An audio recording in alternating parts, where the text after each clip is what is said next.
Il y a trop d'immigrés en France. Les immigrés prennent le travail des Français ou encore notre pays est trop laxiste. Voilà ce que l'on entend en boucle depuis des années. Aujourd'hui, le débat le plus chaud, le sujet le plus brûlant, c'est bien le débat sur l'immigration et sur l'intégration. À chaque nouveau projet de loi sur l'immigration, le sujet envahit les médias où la thématique est déjà omniprésente. Plus il y a de lois, plus il y a d'immigration, et plus il y a d'immigration, plus il y a de lois. De plus en plus d'immigrés venus des contrées musulmanes. Cette espèce d'immigration sauvage, débridée. Pour mettre un terme à une immigration de peuplement. 50% de la délinquance à Paris et à Marseille qui sont le fait de délinquance étrangère. Par des gens qui n'ont rien à faire sur notre sol. Aujourd'hui, je ne peux pas en expulser plus de 4000 par an parce que la loi me l'interdit. Et pourtant, les Français ont toujours peu de réelles connaissances sur l'immigration et une majorité d'entre eux se dit mal informés sur ce sujet. Les études montrent même que plus la connaissance est faible, voire erronée, et plus les opinions sont en défaveur de l'immigration. Si bien que l'immigration peut continuer à être allègrement instrumentalisée et récupérée par les responsables politiques pour en faire des polémiques. La demande de la maîtrise de l'immigration, c'est pas les Français du haut, les amis, c'est les Français du bas. Parce que les Français du haut, eux, ils ont les moyens de se protéger contre les conséquences de l'immigration. Ce que disent la plupart des spécialistes, c'est que les perceptions des phénomènes migratoires sont souvent fausses et qu'il y a un décalage aujourd'hui entre l'obsession pour la question migratoire et la réalité.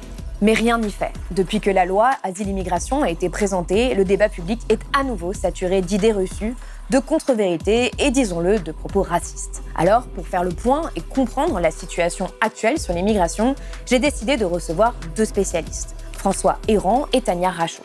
Ensemble, ils vont répondre à tous ces arguments que l'on entend en permanence. Quel impact ont ces idées-là sur les débats publics et politiques ? Pourquoi n'arrive-t-on pas à avoir un débat apaisé et humain en France sur les questions de migration ? Et quelles conséquences pourrait avoir un référendum sur cette question ? Réponse tout de suite dans cet entretien Blast.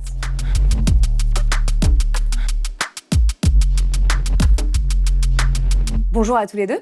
Merci d'être venus sur le plateau de Blast. Alors François Héran, vous êtes sociologue, anthropologue et démographe. Vous êtes depuis 2018 professeur au Collège de France sur la chaire Migration et Société et vous dirigez l'Institut Convergence Migration. Vous avez publié plusieurs livres sur ces questions, dont le dernier en date, Immigration, le grand déni au seuil. Et Tania Rachaud, vous êtes docteur en droit européen et chercheuse associée à l'université Paris-Saclay, spécialiste du droit d'asile, et vous faites partie du réseau Desinfox Migration, une association qui a été créée en mars 2020 pour lutter contre la désinformation et contribuer à un débat public mieux informé et de qualité sur l'immigration et l'intégration. Vous avez tous les deux signé dans Le Monde avec 400 chercheurs et chercheuses en février 2023 une tribune qui demande l'organisation d'une convention citoyenne sur la migration. Mais avant d'en venir à cette convention citoyenne, j'aimerais revenir avec vous sur les principales contre-vérités et idées reçues qui circulent dans le débat public dès qu'il s'agit d'immigration. Je vous propose donc de lister un à un les arguments que l'on entend le plus souvent, en grande partie de la part de la droite et de l'extrême droite, et je vous propose à chaque fois d'y répondre. Donc le premier argument, évidemment, qu'on entend très souvent, c'est « il y a trop d'immigrés en France, il y a une sorte de submersion migratoire ». On est face à une submersion migratoire. Oui, submersion, utilisons les mots. C'est pas la peine d'être dans une forme de politiquement correct qui anesthésie les vérités. Alors c'est là qu'il faut savoir communiquer. C'est pas simple parce que c'est vrai que d'un côté, la migration augmente. Elle augmente assez fortement depuis 2000. Elle stagnait du milieu des années 70 jusqu'à 2000. Et depuis 2000, elle augmente. Alors, l'indicateur, c'est la part des immigrés dans la population française, parce que c'est la résultante de tout, des entrées, des sorties et des décès. Et cette part n'a cessé de progresser, en gros, de 7-8% de la population à maintenant 12, peut-être 13%. Mais évidemment, avec la seconde génération née en France de moins un parent d'immigrés, on arrive presque à un quart de la population. Et puis, si on regarde le fait d'être lié à l'immigration sur une, deux, trois générations, d'être soi-même immigré, d'être enfant d'un ou deux immigrés, petit enfant de 1, 2, 3 ou 4 enfants immigrés. À ce moment-là, il y a presque un tiers de la population adulte qui est concernée. Donc oui, l'opinion publique est sensible à la montée de l'immigration. Et en même temps, nous ne sommes pas en pointe en Europe, puisque la migration dans le monde a progressé de 60% en 20 ans, depuis 2000. Dans l'Europe de l'Ouest aussi, il n'y a que quelques pays libéraux, mais qui sont des pays d'émigration, comme la Hongrie, la Pologne, etc., qui n'attirent pas les gens. Ce n'est pas l'effet vraiment d'une politique anti-immigration, c'est plutôt le fait que ce sont des pays d'émigration peu attirants. Mais hormis ces pays-là, la quasi-totalité de l'Europe connaît une forte progression de la migration. C'est une tendance lourde. Et en même temps, nous ne sommes pas du tout en pointe dans ce tableau. Voilà la double vérité. Oui, l'immigration ne cesse de progresser, quelle que soit d'ailleurs la coloration politique du président. C'est pas la faute à Macron, c'est pas la faute à Hollande, c'est pas la faute à Sarkozy. Et en même temps, c'est une progression qui est relativement modérée. Donc, c'est pas quelque chose de... Quand j'entends parler de chaos migratoire, de submersion, de tout est hors de contrôle, on ne contrôle plus rien, etc., ce sont des outrances. Plus que des outrances, des contre-vérités. En réalité, il y a une augmentation, mais elle est linéaire, elle est progressive, et il y a même certaines parties importantes de la migration qui sont contenues. La migration familiale a plutôt reculé depuis 2005. La migration de l'asile a progressé, mais très peu par rapport à d'autres pays. Voilà un peu le tableau. Et puis, donc, vous évoquez le fait qu'il y ait trop d'immigrés. Il y a aussi cette question de la perception, en fait, de la part des personnes. Il y a des études qui démontrent qu'en France, notamment, eh bien, il y a un décalage assez important entre la perception qu'on a de la proportion de personnes étrangères et sa réalité. C'est-à-dire que, alors les dernières études datent de 2018, mais à l'époque, il y avait un décalage de 15 points. Les personnes qui étaient interrogées sur la présence d'étrangers en France l'estimaient à environ 23%, alors que la réalité est plutôt autour de 7%. Donc avec un décalage très important.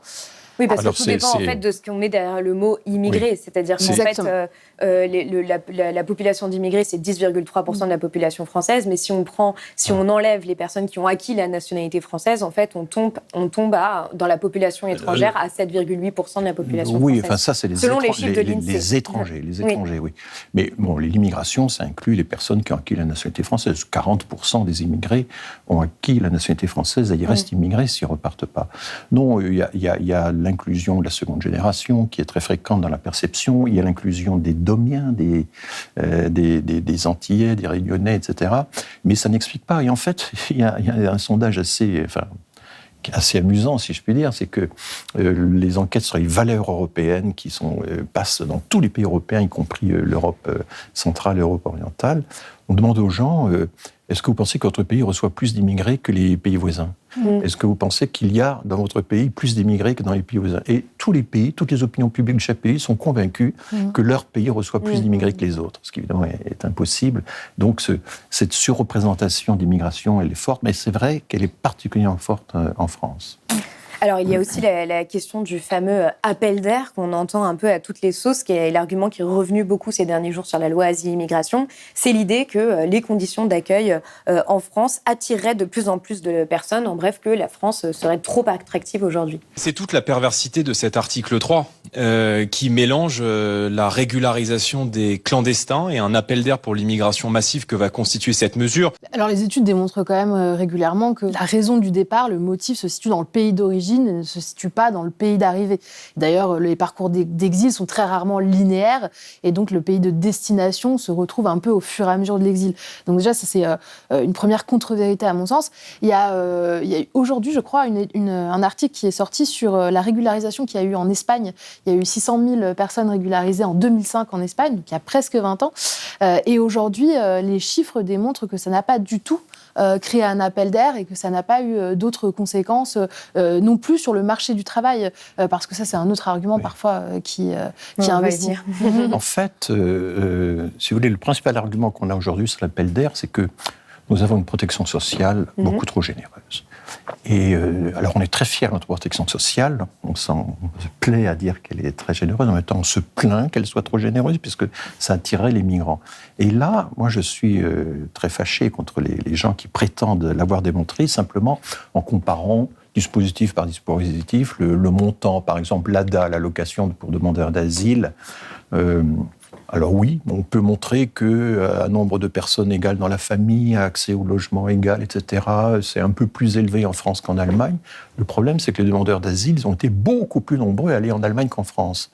Alors, il y a un problème, là, il y a un loup. Et si vous prenez l'aide médicale d'État, si vous prenez le droit du sol, etc., on dit, voyez, on a ceci que les autres n'ont pas, donc nous attirons plus qu'à notre tour. Mais la démonstration La seule démonstration qui vaille, c'est ce qu'on appelle en économie les préférences révélées. Où sont allés véritablement les demandeurs d'asile ou même les personnes en quête d'un séjour stable? Où sont-ils allés depuis 10 ans, depuis 20 ans? Comment se sont-ils répartis à travers l'Europe? Et là, nous n'avons pas attiré beaucoup plus qu'à notre tour. En fait, quand on regarde par exemple les Syriens, quand on regarde la part des Syriens qui sont des déplacés externes, c'est-à-dire qui ont dû fuir leur pays, c'est à peu près 18%, 20% des déplacés externes qui ont réussi à déposer une demande en Europe. Les autres sont des pays limitrophes. En Turquie, au Liban, en Jordanie, l'immense majorité. Et bien nous, sur la petite portion, le petit cinquième des Syriens qui ont essayé de déposer une demande en Europe, nous n'en avons accueilli que 4%. Alors que nous sommes 15% de la population de l'Union européenne, nous concentrons 18% de son PIB, c'est ça qu'aurait dû être notre part. Nous sommes très en deçà de notre part, et vous répétez le même calcul pour les Irakiens, pour les Afghans, là on a fait un effort, et même les Ukrainiens, on n'a pas réussi à les attirer. On a eu beau leur donner, leur verser la fameuse allocation pour demandeurs d'asile, ça ne les a pas tellement attirés, puisque 6 mois après, quand il fallait qu'ils renouvellent leur demande, leur nombre a chuté de 40%, ils sont redescendus de 110 000 à 70 000. Si vraiment la DAO était si attractive, ils auraient dû rester.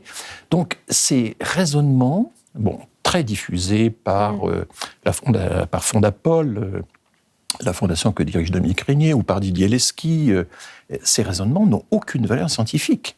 Ce ne sont pas des démonstrations. Ce n'est pas parce que vous démontrez que tel dispositif est plus avantageux en France qu'en Allemagne ou dans d'autres pays que vous avez démontré qu'il attire effectivement les migrants. La réalité, c'est que non, nous ne sommes pas si attractifs que ça. Voilà, c'est triste, mais et nous n'arrivons même pas à attirer les ressortissants européens qui, eux, sont libres de s'installer chez nous, puisque nous sommes un des pays d'Europe qui attirent le moins les autres Européens. Donc il y a un mythe de l'attractivité, et ce mythe de l'attractivité, c'est un argument qui a été très très utilisé dans le débat du Sénat sur la loi Darmanin, dont on parlera tout à l'heure. Alors l'autre argument de l'extrême droite en grande partie qui est aussi utilisé et qui peut être indirectement lié à celui-ci, c'est que en fait les immigrés prendraient le travail des Français, mais profiteraient aussi de notre système de protection sociale. Donc en fait, en bref, que les Français seraient mis en danger économiquement par l'immigration massive et seraient de ce fait lésés de tout ça. Ça, c'est l'idée que l'économie, ce serait un gâteau de taille fixe, et que ce que les uns prennent, ce serait pris au détriment des autres. Alors l'économie, tous les grands économistes le disent, Jean Tirole, prix Nobel, cite nommément cette idée que les immigrés prennent le travail des Français comme un des mythes dont il faut se défaire.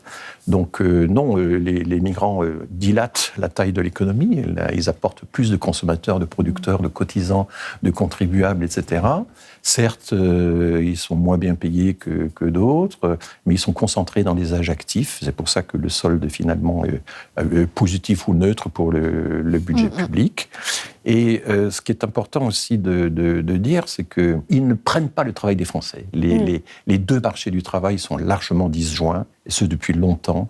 Et donc l'idée, vous voyez, il y a tant de chômeurs en France, ou tant de chômeurs parmi les immigrés. En fait, en parallèle, c'est ce qu'a fait Jean-Marie Le Pen plusieurs fois, de mettre en parallèle... Ça fait 30 ans qu'on le dit. Ça fait 30 ans qu'on le dit. Le nombre de chômeurs et le nombre d'immigrés, ce qui en fait, il n'y a pas de sens. Il y avait un personnage assez étonnant à l'époque de Giscard, c'était Lionel Stoléru. Il était secrétaire d'État aux immigrés et au travail manuel. Et il parcourait toute la France en essayant de convaincre les jeunes Français d'accepter de faire les travaux manuels pour que les immigrés ne soient pas tentés de les prendre. Ça a totalement échoué, totalement échoué. Et là, on est en train de ressurgir ces vieilles idées. Moi, je suis maintenant assez vieux pour voir revenir des ritournelles, des choses complètement échouées. L'idée qu'il faudrait... Même, c'est ce qu'a dit l'extrême droite à un moment, obliger les jeunes Français à prendre les travaux, les emplois dont les immigrés, ce qui serait accaparé par les immigrés. On l'a vu lors de la crise du Covid. Ce sont bien les immigrés qui, bien plus qu'à leur tour, ont assuré la continuité de la vie économique et sociale. Oui, et qui sont surreprésentés dans les métiers dits pénibles aussi et précaires. Non, mais je voulais juste ajouter qu'effectivement, François a raison, toutes ces questions reviennent systématiquement, sont abordées de la même façon, la question de l'appel d'air, la question du vol du travail pour les chômeurs, enfin, c'est des choses qui ont été pointées du doigt comme étant fausses systématiquement et qui reviennent quand même sur le devant de la scène médiatique, et ça interroge en fait sur l'évolution du sujet qui stagne complètement. Donc on tourne en rond, et on tourne en rond, finalement aujourd'hui ça a un effet négatif probablement sur l'attractivité de la France. On va arriver à un stade où il va falloir s'interroger sur un changement de discours, parce qu'on va avoir des problématiques démographiques et de travail, justement. On est dans le comique de répétition, ou dans le tragique de répétition, je ne sais pas trop comment dire. Dans le tragique-comique de répétition. Parce qu'il y a aussi une autre idée, une théorie qui est venue dans le débat public depuis des années, à la faveur de l'écrivain Renaud Camus et allègrement reprise par Éric Zemmour, qui serait celle du grand remplacement. J'ai pas envie qu'on passe énormément de temps dessus, mais je pense que c'est important quand même de donner un contre-argument à ça, qui dirait qu'en fait, il y aurait une sorte d'une supposée substitution de la population française dite de souche par les immigrés extra-européens. Le grand remplacement touche toute la France. Et les nuisances de l'immigration touchent toute la France. Il y a 3 étages dans la théorie, entre guillemets, du grand remplacement. Un, il y a l'aspect démographique. La majorité va être supplantée par la minorité, à cause des différences de fécondité, de l'afflux des migrants, parce que la etc. France est un pays vieillissant. Voilà. Deuxièmement, il y a l'idée que ça va être un changement de civilisation. L'islam va chasser la tradition chrétienne. Et troisièmement, un aspect très important de la théorie, tout ça c'est voulu. Tout ça, c'est voulu. Il y a un grand complot international. Il y a des élites qui sont à Bruxelles, à New York, etc., et qui ne rêvent que de diluer les identités nationales dans un grand tout cosmopolite. Donc, ces 3 étages pseudo-démographique, civilisationnel et complotiste, c'est ça qui fait la théorie du grand remplacement. Et Marine Le Pen a toujours dit qu'elle n'adhérait pas à la théorie du grand remplacement, mais de fait, elle partage totalement ces 3 éléments, ces 3 étages de cette thématique. Je ne vais pas dire théorie, parce que ce n'est même pas une théorie. Voilà. Mais Marine Le Pen dit non, c'est un constat. Je ne fais que constater. Il suffit d'aller dans la rue et je vois ce qui se passe. Voilà, c'est ça l'argument. Ce n'est pas une théorie, donc c'est une constatation de rue qui se fonde absolument sur rien et qui est contraire à toute recherche sur le sujet. Si on veut vraiment réfuter la question du grand remplacement, il faut le lier à ce qu'on a dit tout à l'heure. C'est-à-dire qu'on a un tiers de la population française qui est liée à l'immigration sur 3 générations. Mais la même grande enquête, Trajectoire et Origine, faite par l'INSEE et l'INED, il y a 2 ans, 3 ans, la même enquête nous dit qu'il n'y a que 5% de la population adulte qui a ses 4 grands-parents immigrés. Il n'y a pas de contradiction entre être lié à l'immigration sur 3 générations à 31% et avoir 4 grands-parents, seulement 5%. Même les personnes liées à l'immigration maghrébine ne sont que 20% à avoir leurs 4 grands-parents immigrés. Ça veut dire que dans l'intervalle, il y a des brassages, des unions mixtes. Et vraiment fortement. Ça veut dire que les populations ne se séparent pas, mais qu'au fil du temps, elles se rapprochent. Et en même temps, et c'est à mon avis la meilleure réputation de la théorie du grand remplacement, ça veut dire aussi que notre définition même de ce qu'est l'identité française, eh bien, s'enrichit, se dilate. De la même façon qu'aux États-Unis, il y a un siècle, les Juifs, les catholiques, les Slaves, etc., ne faisaient pas partie de l'identité américaine. Eh bien, aujourd'hui, ça n'est plus le cas aux États-Unis. Bon. Mais nous, c'est pareil. C'est pas parce que vous avez un nom juif, arménien, slave, italien, portugais, arabe, ouest-africain, que vous êtes exclu de la francité. Et il va falloir se faire à l'idée que effectivement, notre vision même du cœur de l'identité française s'élargit. Voilà, je prends l'exemple de Rima Abdul Malak, elle a beau avoir un nom arabe, un patronyme arabe, etc., et être né à l'étranger, personne ne va douter de sa francité. Et je pense que l'erreur technique du remplacement, c'est de figer la définition des frontières entre majorité et minorité, de projeter ça sur les décennies à venir, en regardant même pas si les comportements de fécondité, par exemple, ne sont pas en train de converger. Ils sont en train de converger, mais même, on fait des projections comme ça en figeant les contours entre majorité et minorité. Or non, les minorités vont entrer dans la majorité. Et je dis, dans le livre que j'ai publié, que les minorités vont se majoriser. Et ça, c'est fondamental. C'est ça, à mon avis, le cœur de la réfutation du grand remplacement. Alors, il y a un autre argument qui est très présent et qu'utilise beaucoup Gérald Darmanin, c'est en fait d'établir un lien systématique presque entre immigration, délinquance et insécurité. La réalité telle qu'elle est, c'est qu'une partie des étrangers dans les grandes métropoles commettent l'essentiel, la moitié, plus de la moitié en tout cas, des actes de délinquance, et c'est souvent des multirécidivistes. Et pourquoi nous devons mettre ces mots sur la réalité ? Parce que les Français la vivent. Il ne s'agit pas d'en tirer des conclusions sur les étrangers, il s'agit de se dire que ces étrangers qui commettent des actes de délinquance doivent quitter le territoire national. Ils ne doivent pas rester sur le territoire national. Qu'est-ce que vous répondez à ça ? Oui, alors il y a une concentration du débat politique sur les personnes en situation irrégulière, qui ne sont pas aussi les personnes majoritaires dans les débats sur l'immigration, et parmi elles, celles qui seraient effectivement criminelles. Alors déjà, quand il y a des délits qui sont commis par des personnes étrangères, à 98%, il s'agit de délits, c'est-à-dire une délinquance qui est principalement liée à des situations précaires. Très rarement, il s'agit de donc crimes, des vols. Voilà, des vols, des faux papiers, de la conduite sans permis. La vente à la sauvette. Voilà, c'est la situation précaire, finalement, qui emporte des condamnations. Donc, c'est 98%, environ de délits. Et donc, il y a une part de contravention et une part encore plus marginale de crimes. Mais ce qui est intéressant, c'est de voir aussi l'autre côté de cette question, une fois qu'on s'est dit que très rarement, finalement, ces étrangers sont des criminels. D'autre part, la réalité fait qu'il y a aussi un biais dans la justice qui a été démontré par des chercheurs, notamment par le CEPI, qui relate en fait le fait que les étrangers, déjà d'une part, sont davantage contrôlés. Ça, on en parle régulièrement, les problématiques de contrôle au faciès. Ensuite, dans la chaîne, sont plus systématiquement condamnés que les Français. Et les étrangers sont également condamnés à des peines plus lourdes dans les études que les Français. Ce qui, finalement, aboutit d'ailleurs à une surreprésentation des étrangers en prison, qui ont été finalement condamnés, mais en raison de ces biais-là qui sont appliqués. Et ça, on n'en parle jamais. Alors, à délit, c'est-à-dire qu'à délit identique, la probabilité d'être condamné est plus forte pour un étranger qu'un national, notamment parce qu'ils n'ont pas de garantie de représentation. C'est-à-dire que si vous n'êtes pas domicilié ou si vous n'avez pas un emploi stable auprès d'une entreprise, etc., eh bien, vous risquez de disparaître dans la nature. Et donc, l'absence de garantie de représentation, voilà. Bon, cela dit, quand on épuise un peu toutes ces explications, on enlève les délits propres aux étrangers, on enlève ces biais qui ont été signalés, etc. Il y a encore une certaine surreprésentation des immigrés, même des enfants d'immigrés dans la population carcérale. Après, il faut entrer il faut analyser en profondeur les raisons de cette... Mais ce qui est frappant dans le discours de Gérald Darmanin, c'est qu'il a quand même jeté beaucoup de confusion là-dessus. Nous devions être désormais gentils avec les gentils et être méchants avec les méchants. Dans certains discours, on a l'impression que les méchants, c'est toutes les personnes en situation irrégulière.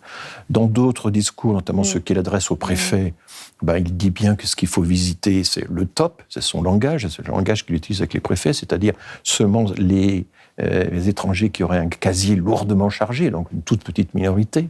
Il y a beaucoup de confusion, mais c'est vrai qu'au total, on a l'impression que immigration égale délinquance, et c'est ce qui reste dans l'esprit de beaucoup de gens. Bien sûr, parce qu'en fait, à chaque fois qu'il y a un fait divers, une personne qui est tuée, et malheureusement ça arrive, bien sûr, et c'est dramatique à chaque fois, mais lorsque c'est un étranger, eh bien, il y a une surfocale qui est posée sur ce fait divers et qui entraîne des positionnements politiques avec une volonté de changer, de faire différemment. Il y a deux choses que je voudrais évoquer. La première, c'est que il y a une étude intéressante qui a été menée en Allemagne par un journal qui s'appelle Sächsische Zeitung, qui a été relatée par le CEPI. Et donc, dans cette étude, qu'est-ce qui se passe ? Eh bien, le journal prend le pari décide de systématiquement préciser la nationalité des personnes qui commettent des infractions, donc des délinquants, des criminels, au lieu de ne l'indiquer que lorsqu'il s'agit d'un étranger. Et donc avant... En amont, ils font un sondage auprès de leurs lecteurs, demandent quelles sont leurs préférences politiques, avec une certaine proximité vers l'extrême droite, leurs sentiments vis-à-vis de l'immigration, donc il y a une certaine peur de la question de l'immigration. Ils font ensuite ce test, et donc ils disent, il y a eu un meurtre commis par un Allemand, un viol commis par un Allemand, nouveau sondage, et une évolution assez importante. C'est-à-dire que les sondés d'une part, s'éloignent de l'extrême droite, ce qui est assez intéressant, et d'autre part, n'ont plus cette peur de l'immigration comme ils avaient pu l'indiquer avant. Alors, le problème, c'est quand même qu'ils ont juste peur. La peur générale a augmenté. Cette expérience fait que les gens découvrent qu'on peut être délinquant et national. Exactement. Voilà. Exactement. C'est ça l'enquête très intéressante qui a été faite. Oui. Donc voilà, c'est aussi un focus qui est fait par les médias et dont les politiques s'emparent, qui entraîne tous ces débats par la suite. Et mon deuxième point sur la question aussi du traitement de ces étrangers qui sont effectivement criminels, la solution qui est proposée, c'est l'éloignement. Oui. Systématiquement. C'est la solution à tous les maux. Et ça aussi, je trouve que c'est assez absent du débat, malheureusement, parce qu'il y a la question de vous éloignez quelqu'un. D'une part, qu'est-ce qu'il devient, cette personne ? Parce qu'aujourd'hui, on a quand même des frontières qui sont assez souples. Il est tout à fait possible d'organiser des choses de l'étranger. Enfin, en quoi le strict éloignement est une garantie contre toute attaque, si c'est ça l'objectif ? Moi, oui, pourquoi est-ce qu'on ne les juge pas sur place ? Voilà. Et d'autre part, il n'y a pas ce suivi qui est fait de ces étrangers qu'on a éloignés. Et donc, est-ce que c'est vraiment la seule solution ? Est-ce que la seule réponse lorsqu'il y a un fait de criminalité, c'est l'éloignement ? J'en suis pas certaine. Cette loi asile-immigration, si elle est adoptée, elle sera la 30e depuis 1980. Est-ce que toutes les lois précédentes n'ont servi à rien, comme on l'entend aussi très souvent ? Alors, quels impacts elles ont eu, ces lois ? Si on veut être honnête, quitte à se faire taper dessus, une des conséquences de ces lois à répétition, c'est qu'elles ont ciblé très fortement la migration familiale et ciblé fortement la demande d'asile. Et donc, du coup, elles ont contenu ou même réduit la migration familiale. C'est compliqué, même pour un Français ou une Française, d'épouser une étrangère ou un étranger. C'est compliqué. Il faut attendre un certain temps, il faut avoir une certaine surface d'appartement, il faut avoir un certain niveau de ressources, etc. Bon, il y a le maire qui peut vérifier la réalité de la vie maritale, etc. etc. Donc, le regroupement familial, c'est 10 000 titres de séjour. Oui, on en est... le regroupement familial stricto sensu, quand on prend la moyenne depuis 10 ans, effectivement, c'est 12 000, quelque chose comme ça. C'est très très peu. Il y a des titres de séjour familiaux qui ne sont pas du regroupement familial. C'est ça qu'il faut expliquer. Par exemple, les titres vie privée, vie familiale, il faut justement démontrer que la famille est déjà regroupée et qu'elle est déjà en France depuis longtemps et que c'est ça qui vous autorise à rester en France. Ces lois ont pris pour cible, en fait, les deux formes d'immigration les plus vulnérables, la famille et la demande d'asile. Et ça a été contenu. C'est pour ça que l'acharnement avec lequel le Sénat a essayé de réduire la migration familiale encore récemment est incompréhensible. Enfin, il est sans rapport avec ce que représente vraiment la migration familiale. Je vous donne juste un exemple. Il faut actuellement attendre 18 mois avant de pouvoir commencer à demander le regroupement familial. Le Sénat a décidé de porter ces 18 mois à 24 mois. Qu'est-ce que ça ajoute de séparer 6 mois de plus les parents des enfants, de séparer 6 mois de plus les conjoints. C'est juste pour dire qu'on a été ferme. C'est juste pour... donc ça va encore retarder les dossiers, ça va faire souffrir les gens davantage, voilà tout ce que ça va produire. On est dans cette situation-là et ces lois ont malheureusement eu des effets et la réalité c'est que du coup, on a une migration qui a progressé, mais un peu moins que la moyenne européenne. On est dans une assez médiocre moyenne. Après, la précipitation entre chaque loi, elle est problématique. C'est-à-dire que le Conseil d'État lui-même, qui rend toujours un avis sur des projets de loi avant qu'ils soient déposés auprès des parlementaires, lui-même dit en 2018 qu'il n'y a aucun recul sur la loi de 2016. Et donc, la loi n'a pas eu le temps de produire ses effets. Début 2023, sur le projet de loi, il dit qu'à l'heure actuelle, il manque de statistiques pour avoir une vision complète. L'étude d'impact qui doit être fournie par le gouvernement est trop faible pour bien pouvoir mesurer l'intérêt de produire une nouvelle loi après celle de 2018, sachant qu'il y a eu le Covid entre-temps. Donc ça pose vraiment question. Et aujourd'hui, là aussi, absent du débat, au sein de l'Union européenne, il y a un pacte qui est en train d'être adopté avec un objectif d'adoption avant décembre, voire début 2024, et qui va nécessairement devoir être adapté par une nouvelle loi française. Donc on va adopter en décembre peut-être très rapidement le projet de loi Darmanin pour en avoir un 6 mois plus tard qui prenne en compte les nouveaux développements au niveau de l'Union européenne. Pourquoi est-ce qu'on ignore ces développements de l'Union européenne ? Ça, à mon avis, ça justifierait largement de mettre en pause au moins ce projet de loi et de l'adapter, puisque le pacte va emporter des conséquences nationales. Une des raisons de cette inflation législative, inflation normative, c'est les termes utilisés par le Conseil d'État dans plusieurs rapports, ce sont les demandes de l'administration. Il y a par exemple quasiment la moitié de l'activité des tribunaux administratifs est occupée par le contentieux des étrangers. Une partie du contentieux des étrangers est provoquée par la législation elle-même, qui n'a cessé d'être compliquée, de se renforcer. Et par exemple, ce qui a beaucoup augmenté dans le contentieux ces dernières années, c'est l'incapacité de l'administration à répondre dans les délais impartis aux demandes de renouvellement de titres de séjour. Donc les gens sont obligés de passer par la voie judiciaire, par le contentieux, pour obtenir ce que la loi normalement aurait dû leur accorder. Donc on dit il va falloir accélérer les délais, il va falloir que la justice soit de plus en plus expéditive pour réduire le contentieux, alors que dans la loi Darmanin, il n'y a rien, absolument rien, pour traiter la fameuse question des délais de demande d'asile, etc. Donc, oui, il y a des demandes de l'administration qui est débordée, qui improvise des règles, qui demande à ce que ces règles soient finalement introduites dans la loi. Et puis, en même temps, l'autre grand ressort, c'est d'abord, chaque ministre veut attacher son nom à une loi. Ça, c'est quand même ce qu'on appelle les effets de mandature.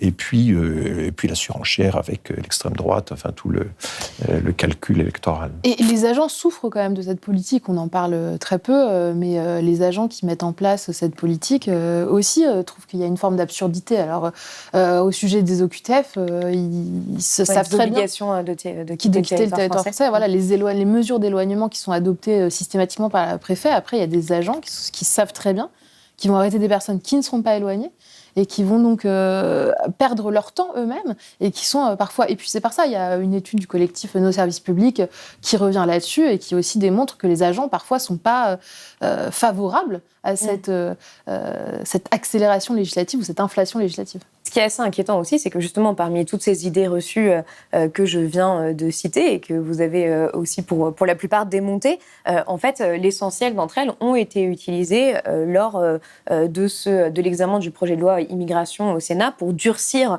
encore plus le texte. Est-ce que ça voudrait dire, d'une certaine manière, qu'aujourd'hui, on a une partie des responsables politiques qui ne se basent plus sur les faits pour légiférer et d'ailleurs en premier lieu sur justement la question de l'immigration? Clairement, il y a un décalage entre ce que produit la recherche. C'est un peu la question, mais non, mais c'est évident. Il y a quand même. Donc, on avait signé une tribune de 400 chercheurs qui ont été très réactifs de façon agréablement surprenante. Nous, on ne pensait pas récolter autant de chercheurs qui étaient d'accord là-dessus. Mais ce qui démontre que cette production de la recherche, déjà, elle n'est pas lue, elle n'est pas vue, elle n'est pas prise en compte. Donc ça, c'est une première problématique. Après, les personnes concernées, évidemment, leur point de vue n'est pas du tout pris en compte. Les agents, on vient de les mentionner, ils sont fatigués, ils ne sont pas pris en compte. Les personnes qui aident, qui accompagnent les associations, etc., ne sont pas entendues non plus et ont un positionnement complètement opposé. Donc finalement, sur quoi elles se fondent? Ce que font les politiques, c'est d'écouter d'abord les sondages. Ils sont très éloignés des faits, c'est qu'ils sont enfermés dans un fonctionnement circulaire, leur surenchère interne. Moi, ça m'avait beaucoup frappé lors des primaires pour l'investiture à la présidentielle des LR ou dans leur élection interne pour la présidence du parti. Ils sont là, tous les 5 candidats, disons. Il y en a un qui dit il faut un moratoire de 6 mois sur le groupement familial. Le suivant dit non, il faut stopper le regroupement familial, etc. Et donc, ils sont pris dans leur surenchère avec le Rassemblement national, qui ne fait rien, d'ailleurs, qui n'a qu'à se croiser les bras pour que les LR se RNisent, quoi. Parce qu'on a des LR qui sont une espèce de RN bis, quoi, en matière de migration. En tout cas, c'est tout à fait net.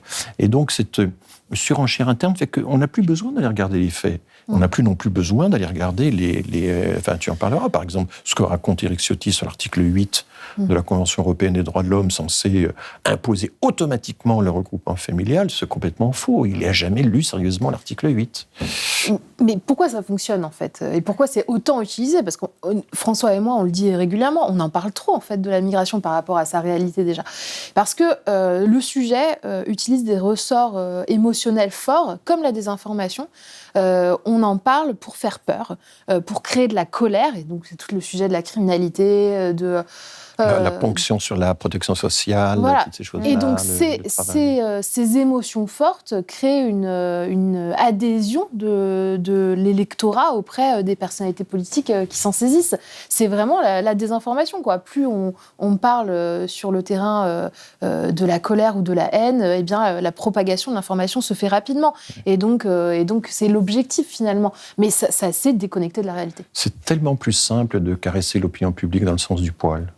Mais justement, c'est ça qui est intéressant, c'est que par exemple, vous citiez l'avis du Conseil d'État en 2018 sur le précédent projet de loi Asile-Immigration, et finalement, cet avis expliquait qu'il s'agissait plutôt d'une loi pour l'opinion que pour fabriquer du droit. Et aujourd'hui, ce qu'on entend, c'est voilà, pour la majorité des Français, l'immigration est un problème, on fait une loi pour répondre à leurs attentes. Alors, c'est un peu plus compliqué parce que voilà, les sondages, si vous voulez, il y a quelques sondages assez vite faits, bien faits, n'est-ce pas, avec des petits échantillons faits sur des viviers de volontaires. Enfin, il y a aussi des problèmes techniques assez forts, mais qui en gros disent toujours, posent des questions extrêmement crues, on multiplie ces questions à travers un questionnaire, donc légitime un peu la question par ce fait même. Et souvent des questions empruntées à de grandes enquêtes américaines, du genre, pensez-vous qu'il y a trop d'étrangers en France ? Pensez-vous que les immigrés, de façon générale, ne font pas d'efforts pour s'intégrer ? Je cite littéralement la phrase de l'enquête Fracture française. Pensez-vous qu'on ne se sent plus chez soi en France, etc. Donc, en gros, vous avez les 2/3 des gens qui disent oui, on ne se sent plus chez nous, il y a trop d'étrangers, etc. Et ça, je dirais que c'est un peu le fond. Les autres sont de trop. Voilà. Si, évidemment, vous alimentez cette idée-là avec des questions très simples, vous retrouvez dans l'opinion publique ce que vous avez créé dans le débat. Maintenant, il y a toute une série d'enquêtes, enfin, elles ne sont pas très nombreuses, mais elles sont quand même avec des échantillons beaucoup plus solides. Il y a l'enquête Trajectoire et Origine qu'on a déjà évoquée de l'INSEE et de l'INED, qui a été faite en 2008-2009, reprise en 2019-2020, on est à la 2e édition. Il y a aussi l'enquête de la CNCDH, la Commission nationale consultative des droits de l'homme, qui est une enquête annuelle et qui pose des questions beaucoup plus circonstanciées. Des questions, et par exemple, on ne va pas poser une question sur l'islam en général, mais sur les différentes composantes de l'islam. Et là, on découvre qu'à ce moment-là, l'opinion est beaucoup plus tolérante qu'on ne croit. Et d'ailleurs, les auteurs de l'enquête de la CNCDH ont calculé un indice de tolérance en faisant une espèce de score à partir de toute une série de questions posées. Cet indice, il fluctue de façon assez forte, mais enfin, globalement, il s'améliore. Les Français sont de plus en plus tolérants. Et donc, il y a un contraste qui d'ailleurs a été étudié dans un article du Monde récent, très intéressant. Comment se fait-il que les indices de tolérance augmentent alors que l'extrême droite progresse ? Et une des réponses importantes, c'est que les jeunes sont de plus en plus tolérants, eux sont habitués à l'immigration, ils se sont familiarisés avec elle, alors que les personnes âgées le sont moins.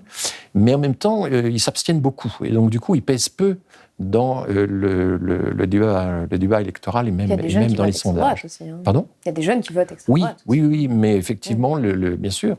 Mais globalement, la jeunesse est plus tolérante que les personnes âgées. Vis-à-vis des questions comme l'islam, par exemple, c'est tout à fait net. Donc, c'est compliqué. Dire simplement, les Français nous demandent d'eux. Oui. Qui est une phrase, c'est extrêmement sommaire, il faudrait y regarder de plus près. Je prends encore un dernier exemple, dans l'enquête Fracture française, à la question, pensez-vous que les étrangers, que les immigrés ne font en général pas d'efforts pour s'intégrer ? Je cite littéralement. Eh bien, vous regardez en fonction des affiliations politiques, ça change complètement. À 95%, les électeurs du Rassemblement national disent qu'ils ne font pas d'efforts pour s'intégrer. À 20% ou 30%, à l'autre bout de l'échelle de l'échelle politique. Et au moment du Covid, quand on a découvert que les immigrés jouaient un rôle essentiel dans le prolongement de la vie sociale ordinaire, ce chiffre a chuté de 10% tout d'un coup. Et l'enquête est faite 2 fois par an. Mais chez les électeurs du Front National, ça n'a pas bougé. C'était dans le centre de l'opinion public, on était le plus sensible à cette découverte. Ils sont peut-être quand même bien utiles finalement. Donc, et quand on fait des enquêtes, alors les ont été faites en Angleterre, en Allemagne, mais pas vraiment encore en France, on demande aux gens, mais pensez-vous qu'il y a trop d'immigrés dans les hôpitaux, dans le système éducatif, dans la police où il y a des enfants d'immigrés en nombre, etc., etc. C'est un peu comme pour les fonctionnaires, hein. On parle toujours de les supprimer, mais quand on regarde secteur par secteur, là, on en a besoin. Donc on découvre que les immigrés immigrés, on en a besoin aussi dans chaque secteur. Ces contradictions, il faut savoir les prendre en compte quand on se prévaut de l'opinion publique. Et ce qui est intéressant aussi, c'est qu'il y a une étude, par exemple, qui a été réalisée par Occurrence en juin 2023, qui montre qu'il y a un lien assez fort entre méconnaissance et opinion. C'est-à-dire qu'en fait, plus les Français sont mal informés sur la question de l'immigration, plus ils vont être contre l'immigration. Donc il y a aussi tout un sujet, justement, informationnel sur ces questions. Là, j'ai envie d'en arriver, justement, pour prendre un peu de hauteur, à se demander comment est-ce qu'on appréhende la suite au regard de tout ce qu'on s'est dit. C'est-à-dire qu'en fait, on sait aujourd'hui qu'avec l'instabilité internationale qu'on connaît d'ailleurs actuellement, mais aussi le dérèglement climatique, on va avoir de plus en plus de déplacés climatiques, mais aussi de réfugiés. Et comment est-ce qu'aujourd'hui, on peut prendre ça en compte de façon juste, à un moment, justement, où on voit que, surtout en Europe, mais dans d'autres pays dans le monde, la direction va plutôt vers le fait de durcir les dispositifs à tout prix, de fermer les frontières, etc. Et qu'on met, par exemple, aujourd'hui, 2 fois plus d'argent sur le fait d'ériger des murs aux frontières que sur la finance climat, par exemple. Je ne sais pas qui est on, mais en tout cas, dans le cadre des politiques, clairement, rien n'est fait. Pour se saisir de l'augmentation des migrations internationales, pour faire face à la réalité effectivement, des changements de conditions climatiques, de l'exil en raison de situations extrêmes, de l'exil face à des conflits, tout ça, il y a rien qui est fait. Je reprends, et cette loi asile-immigration, d'ailleurs, n'en fait pas mention. Pas du tout. Et le pacte de l'Union européenne, donc, qui est en cours de débat, lui, va dans le sens, vous l'avez dit, d'un durcissement, puisque l'objectif principal est de créer des centres de tri aux frontières pour trier les bons et les mauvais réfugiés. C'est vraiment... On en revient à ça et de dire, voilà, prima facie, vous, a priori, il y a des chances que vous deveniez réfugié, donc on vous laisse rentrer. Et pour le reste, eh bien, vous attendrez dans le centre qu'on fasse quelques vérifications. Et vous l'avez dit, c'est un budget énorme qui est mis sur ces situations. Les chiffres des arrivées en situation irrégulière annuelles au niveau de l'Union européenne, c'est... Alors, on n'a pas le nombre exact parce que c'est des détections d'entrée, mais donc les détections d'entrée, c'était 330 000 l'année dernière selon Frontex.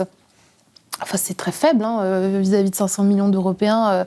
Bien sûr, on a des vidéos qui nous montrent 10 000 personnes qui arrivent sur une île à Lampedusa et on a l'impression que c'est beaucoup d'un coup sur Lampedusa, mais je veux dire 330 000 sur l'échelle de l'Union européenne. Est-ce que vraiment l'objectif est de faire en sorte qu'on dresse un mur ? Alors que ça ne va pas se tarir, en fait. Vous l'avez dit, on va aller dans le sens inverse. Donc on Je crois que nos politiques, y compris à l'échelle européenne, n'arrivent pas à prendre la mesure du monde tel qu'il est et du monde tel qu'il va aller. Alors, je ne crois pas beaucoup que la migration climatique va déplacer des millions et des millions de personnes. Ça, pour l'instant, c'est un peu mythique. La seule chose qu'on a, c'est... Pour le moment, de toute façon, ce sont plutôt des déplacements intra-pays ou voilà, dans les pays voisins. la seule base de données solide qui existe pour l'instant, et pour cause, c'est le IDMC, c'est Internationally Displaced, les déplacés internes, le centre de surveillance Monitoring Center, qui a été fondé par les Norvégiens, qui a son siège à Genève, et qui essaie de mesurer très précisément les personnes déplacées à l'intérieur de leur pays par des catastrophes, des inondations, des cyclones, etc., et qui le compare avec les déplacés internes pour des raisons de conflit, de violence. Alors, ça change beaucoup d'une année à l'autre. Par exemple, l'éruption de l'Ukraine a changé complètement le classement des continents, les classements des pays, etc. On n'a pas, pour l'instant, sauf pour quelques pays à fleur d'eau comme Tuvalu, mais même... Est-ce que la migration au Bangladesh a vraiment fortement augmenté vers le Golfe depuis que la mousson est devenue plus importante? Est-ce que le Pakistan a immigré davantage? Pour l'instant, c'est pas très clair. C'est des migrations internes. Voilà. Mais ça ne veut pas dire qu'il n'y en aura pas à l'avenir. C'est pas le... je pense que pour l'instant, ça m'inquiète un petit peu de voir tant d'intérêt sur les migrations climatiques alors qu'il faudrait s'intéresser beaucoup plus aux migrations de refuge liées à la violence, au conflit, etc., qui sont 7 à 8 fois plus nombreuses, même parmi les déplacés internes, que les déplacés climatiques. Je pense que c'est quand même là qu'on devrait donner la priorité, et c'est là qu'on n'a pas actuellement une prise de conscience véritable de la façon dont chaque pays européen, notamment, a pris sa part. Je suis très, très frappé de voir que la France est quand même énormément défaussée sur l'Allemagne, l'Autriche, le Luxembourg, les Pays-Bas, etc., pendant la crise, au plus fort de la crise de 2015-2016.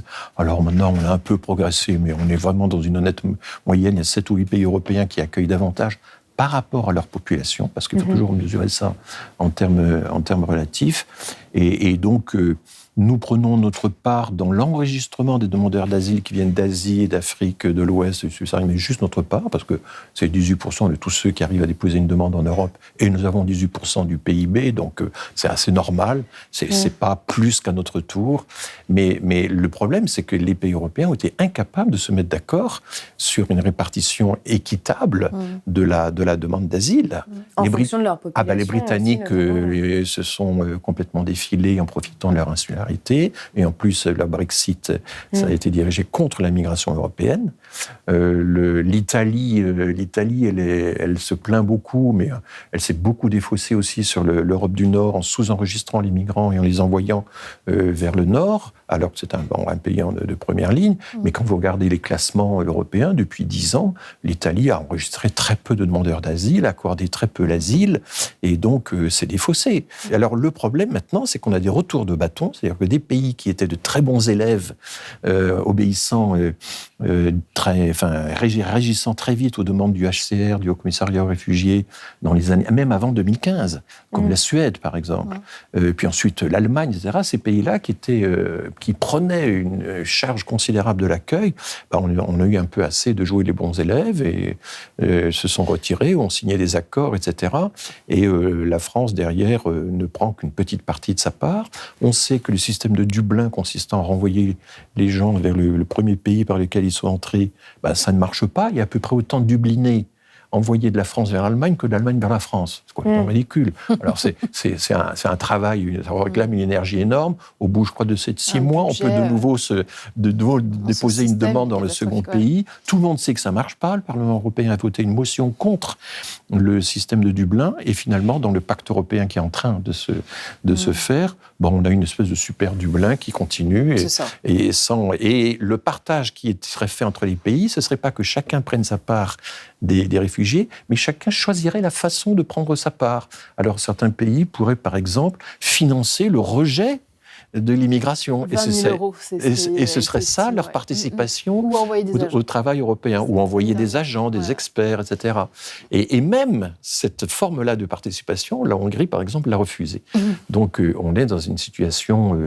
l'Europe est complètement déchirée. Sur les migrations climatiques, le problème, c'est le manque de cadre juridique, parce que en France, la deuxième nationalité qui dépose des demandes d'asile, ce sont les Bangladais, justement. Et en fait... derrière les Afghans. Voilà, et ils ne cochent pas les cases de l'asile classique, clairement, et en partie parce que leur exil est lié à la disparition des terres et donc au fait que les terres deviennent un bien précieux et entraînent des violences. Donc c'est pas une catastrophe naturelle qui a créé l'exil, mais c'est une ambiance générale dans le pays qui le crée. Et donc on a un taux de protection très faible des demandeurs d'asile bangladais parce que juridiquement ça ne correspond à rien sur le terrain de l'asile et ils correspondent pas non plus à d'autres types de séjour. Donc il y a un manque de prise en compte juridique de cette réalité qui va probablement augmenter.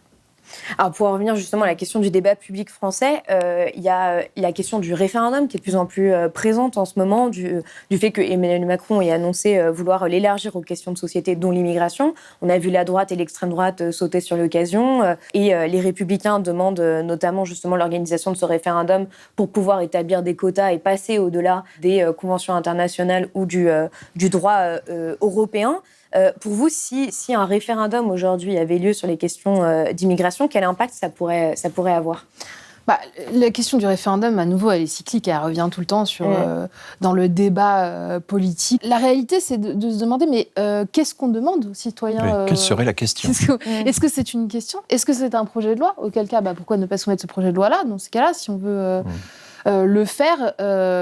l'idée du référendum, c'est qu'on va faire un grand changement constitutionnel, on va soustraire la France à ses obligations internationales. Ça, c'est absurde, totalement absurde. Et donc, du coup, si on a l'aval du peuple français, à ce moment-là, on sera enfin libre de faire ce que l'on veut et de piétiner les droits de l'homme. Voilà, la Constitution, c'est un texte sacré. C'est le concept de l'État de droit qui fait qu'une Constitution ne peut pas être modifiée à chaque changement politique et reste un cadre donc ferme. Là, l'objectif de ce qui a été dit depuis des années, c'est donc de modifier la Constitution pour parfois dire que la France a une devise, elle a une langue et elle impose des quotas migratoires. Donc déjà, la place interroge. De cette logique. Les quotas migratoires dans la Constitution, on serait quand même dans l'incapacité de s'opposer à l'immigration familiale, puisque c'est un droit constitutionnel, donc il y a quelque chose qui ne fonctionne pas. Et il y a des rapports de la droite. Hortefeux qui avait commandé un rapport qui a été... C'était Mazot. Voilà, Pierre Mazot qui l'avait effectivement fait et qui a dit... C'est le président du Conseil constitutionnel. Aucune utilité. Si l'objectif est de freiner les flux migratoires, c'est ce qui est dit dans le rapport, imposer des quotas n'atteindra pas cet objectif. Donc voilà, après, c'est toujours un effet politique. Il y a tout le problème aussi des effets discriminatoires. Alors, Charles Pasqua, dans une des archives qu'on m'a présentées à une émission de l'INA, disait « Mais il faut qu'on sache qu'on vote et qu'on décide qu'il y aura plus d'Européens, moins d'Africains. » Enfin bon, c'était dit en tout ça, constitutionnellement, et Pierre Mazot l'a dit, c'est impossible. Enfin, ça changerait en tout cas radicalement la nature même de la République. Enfin, de faire des choses. La loi doit être la même pour tous, quelles que soient les origines, sans distinction de race, de religion, d'origine, etc. Voilà. Et se soustraire aux obligations internationales de la Convention européenne des droits de l'homme, qui apparemment serait considérée comme un obstacle, ça n'a pas de sens non plus, parce que la Cour européenne des droits de l'homme ne s'embarrasse pas de notre hiérarchie des normes, et donc n'aurait aucun problème à dire que ce que fait la France est contraire à la Convention, à son engagement, en fait. Donc, soit il faut complètement sortir de l'engagement, soit il faut le respecter. Mais l'idée de se dire on modifie la Constitution pour imposer notre point de vue français à la Cour européenne des droits de l'homme, ça n'a pas de sens juridiquement non plus. C'est-à-dire qu'il faut regarder aussi, au fond, quels sont les pays qui ont été exclus de la Convention européenne des droits de l'homme et du Conseil de l'Europe, du coup, parce que ça va ensemble. La Grèce et la Russie. Il y a la Grèce des colonels en 69, il y a le Bélarus et la Russie depuis l'invasion de l'Ukraine. Voilà.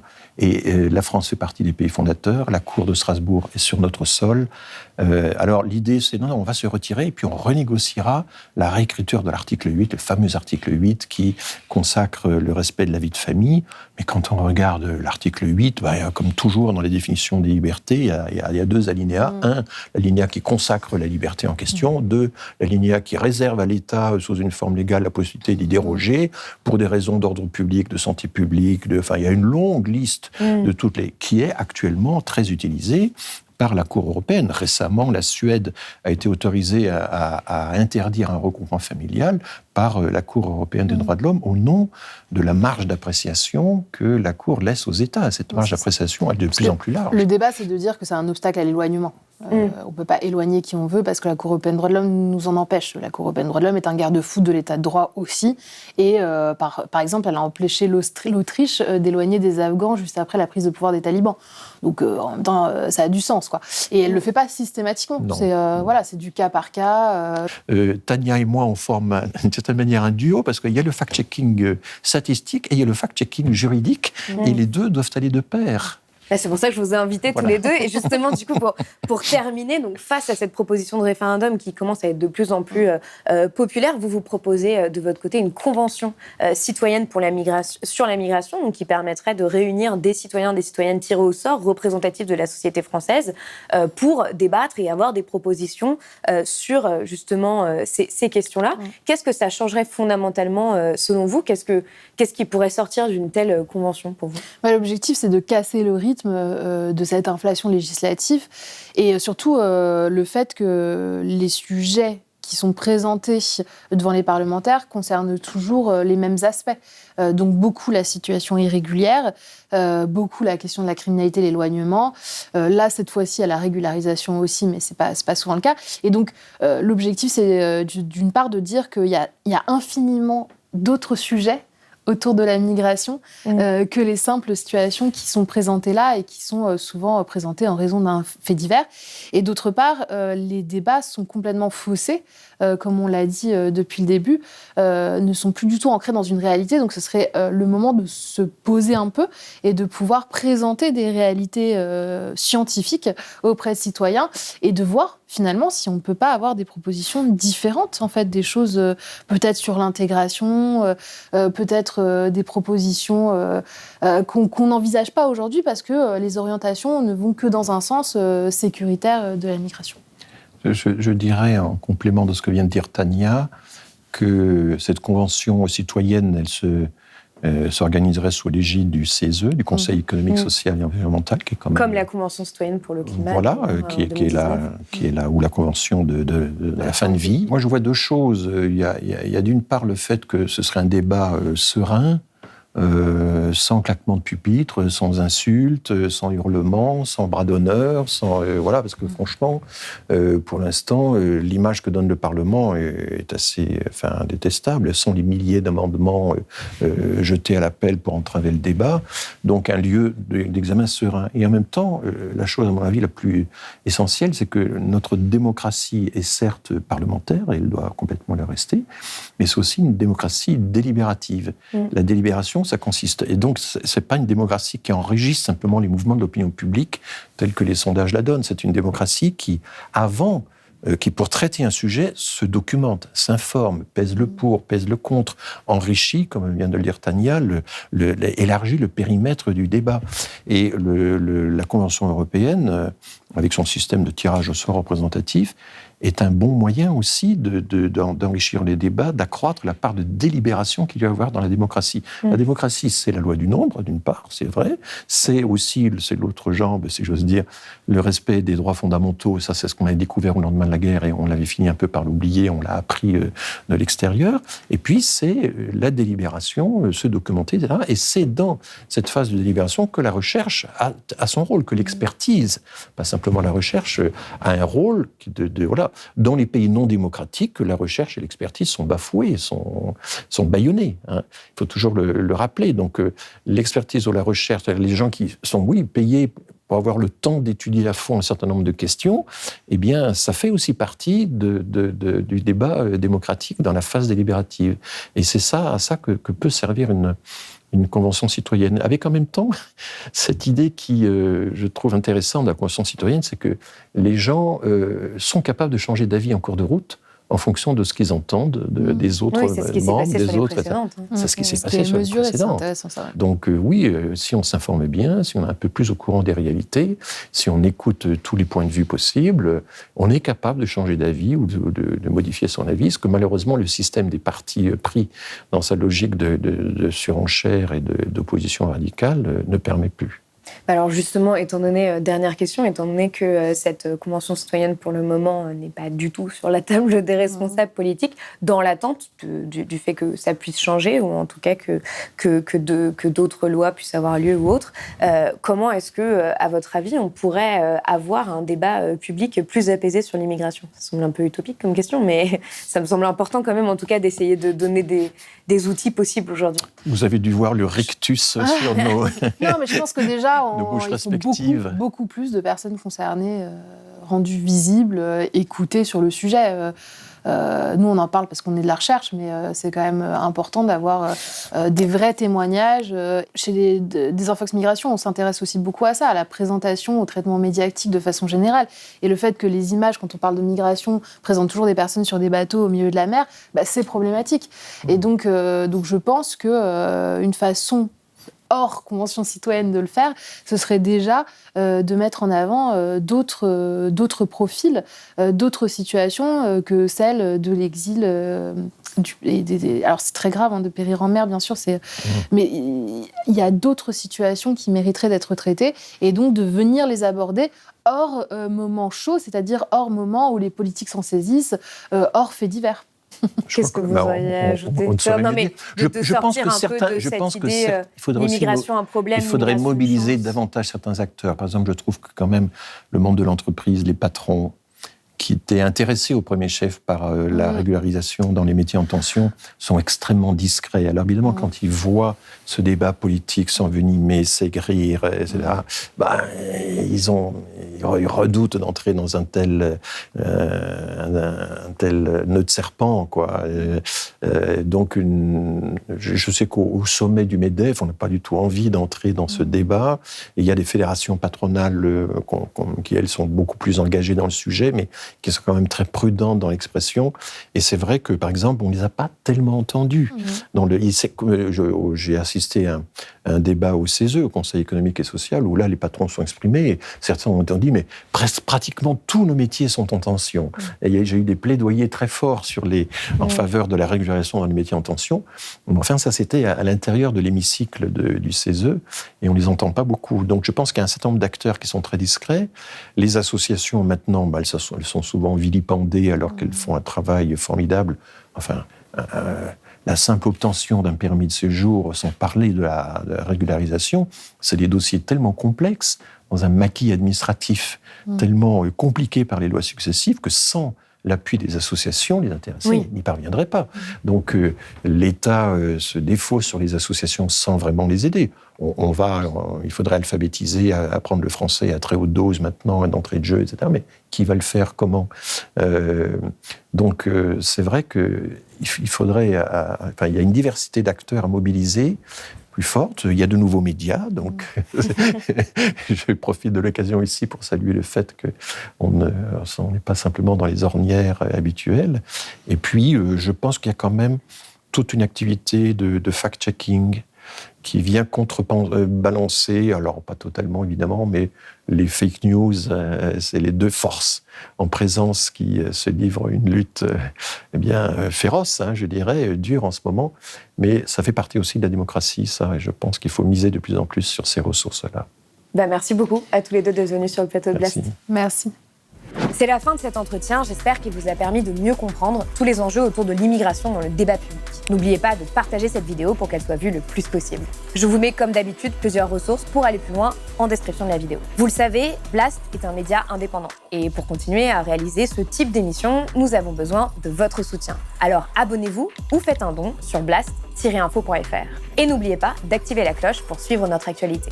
À très vite sur Blast.